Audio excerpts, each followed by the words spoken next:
వృషభ రాశి వారికి రాహు విగ్రహం యొక్క సంచారము కుంభరాశిలో మే 18 నుంచి 2025 సంవత్సరంలో ఎలాంటి ఫలితాలు కలుగుతున్నాయో ఒకసారి కనుక మనం చూసినట్టయితే వృషభ రాశి వారికి దశమంలో ఈ సంచారం అనేది ఉంటుంది.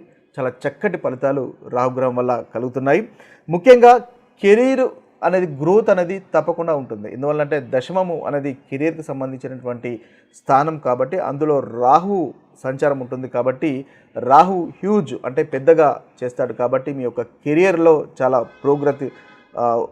పురోభివృద్ధి అనేది తప్పకుండా వృషభ రాశి వారికి ఉంటుంది. అదేవిధంగా మీరు మీ యొక్క పదోన్నతి కూడా వచ్చే అవకాశాలు ఉంటాయి. మీరు చేస్తున్నటువంటి పని ముఖ్యంగా అందరూ గుర్తిస్తారు. దానికి తగినటువంటి మీకు రివార్డ్స్ కూడా పొందేటటువంటి అవకాశాలు మనకు అధికంగా కనిపిస్తున్నాయి. అదేవిధంగా వృషభ రాశి వారు కనుక ఏదైనా ఉద్యోగ అవకాశాల గురించి కనుక వెతుకుతున్నట్టయితే తప్పకుండా మీకు ఉద్యోగ అవకాశాలు అనేవి కలుగుతాయి.